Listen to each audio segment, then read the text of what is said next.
Right, so after obviously stripping it all down, putting it back together, stripping it all down, putting it back together, finally got the wheel on, which was a nightmare because of this, and then the spacer, and then the brake caliper, but I've got to take the brake caliper off.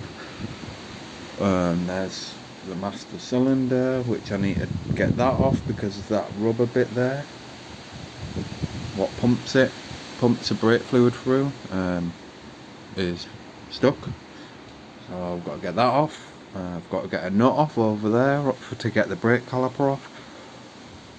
But now that I've got the clear fuel lines in, as you can see, that one's not pulled through. And then I kind of filled the petrol up, but the petrol's 2 years old.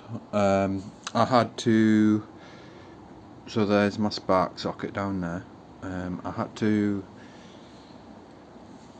cut an M12 thread in.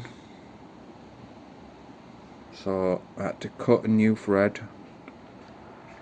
Then I tried putting this around my spark plug, and it was too big for the thread. So I had to wait another day. And when I saw that you could get inserts, so I got an M12 to M10 insert reducer, thread reducer, like this. So I then went through and retapped again, and then I wrapped that around my spark plug, and then basically I knew it was a compression issue, and I knew it was on the spark plug side.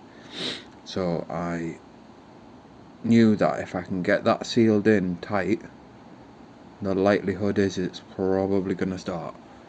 And after 15 minutes of faffing on and getting it kind of started, like it was like glopping, but it was glopping because, well, it was trying to fire up, but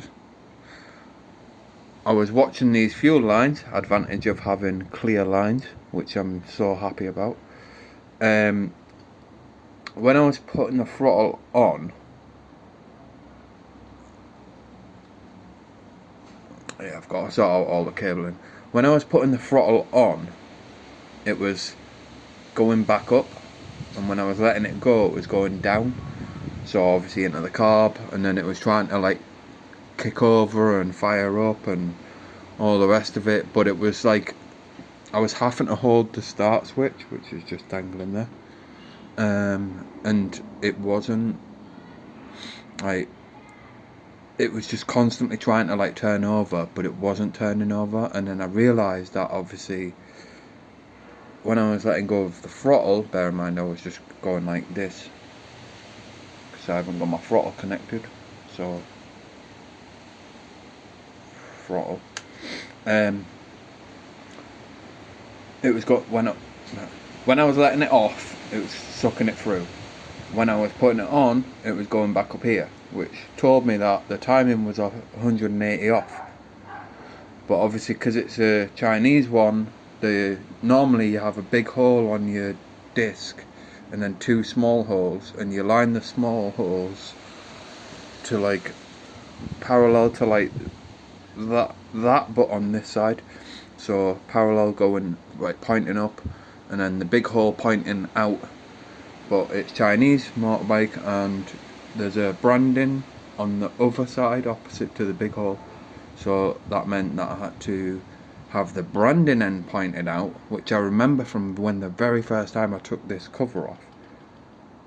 That was pointing out, because obviously you can get this top dead center by if you look at it, and bear in mind it's all hot because I've been trying. So there, on your thing there, it'll say TF or TDC. It kind of move it back a little. Normally you've got a window to look through up here, which I use my window to clamp the exhaust on. And the exhaust's not on, so guys, it's pretty loud, but After getting it all sorted, I'm now and then adjusting all my idle here. I had to adjust all that. I'm trying to move all these wires now away from the fucking heat, because it's getting hot, because the dissipation's just coming out the bottom where the exhaust would connect. So, but I've also got to tidy up all these wires and put tape around them and all the rest. But guys, right, so after all that, the beast starts.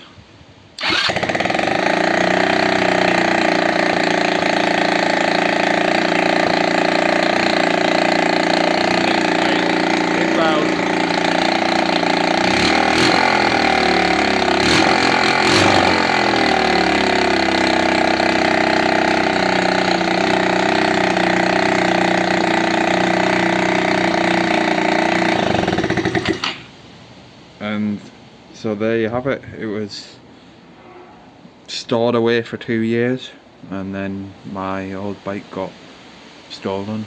So I was working on a push bike, and I was like, I should try and get that old beast running, because it's a beast. It's very quick for a Chinese 125.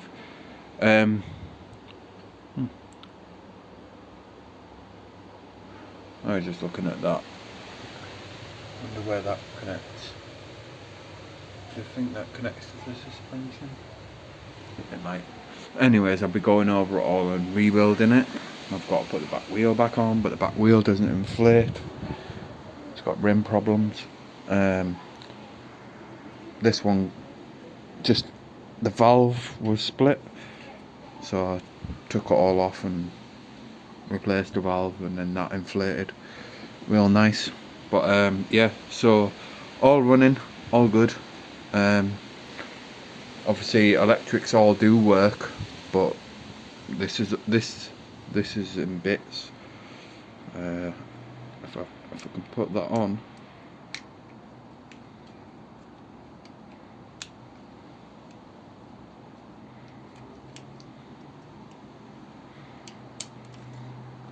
you'll see that all this lights up and it all works. I don't know, well, the indicators are connected, but even that fuel line, it's saying it's like kind of empty. I don't know if it's just because it kind of is empty, but you'll see. Look, there goes down. So that one's connected. The side stand isn't connected. All this started from the whole thing not charging, and I took it away. So that's that. Does high beam work? It switched. Looks brighter. Not really sure. Might not. Oh yeah, it does. You see it switch. So yeah, it all started because it stopped charging and conked out, and I ended up having to push it home. So I ended up replacing this, and when I replaced that, the Woodruff key came out, but I didn't know that they had Woodruff keys in. I was a basic beginner. And then anyways, I replaced that, got a Woodruff key, put it on. Because I replaced it, it messed up with my top dead center. Then I ended up taking that apart, and then I ended up taking that apart, and then taking this apart, and then replacing the carburetor, and I ended up basically replacing loads of stuff, and it got me nowhere. So I ended up chucking it in the shed and buying a new one, but then that one just, like I say, got stolen. So I'm just happy that I can basically tap the button.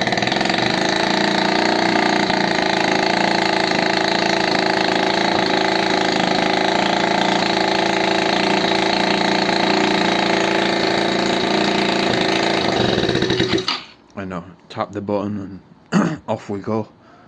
I've just got to obviously make sure that I can get everything put back together, paneling and cabling and wiring and stuff, because obviously Spaghetti Junction over there.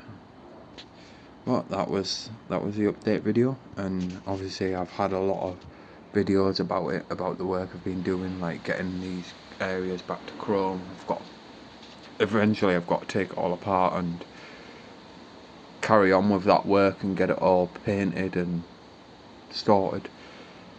But again, thanks for following, liking, if you have followed the video series, if you have liked the channel, if you have subscribed, I'm very appreciative.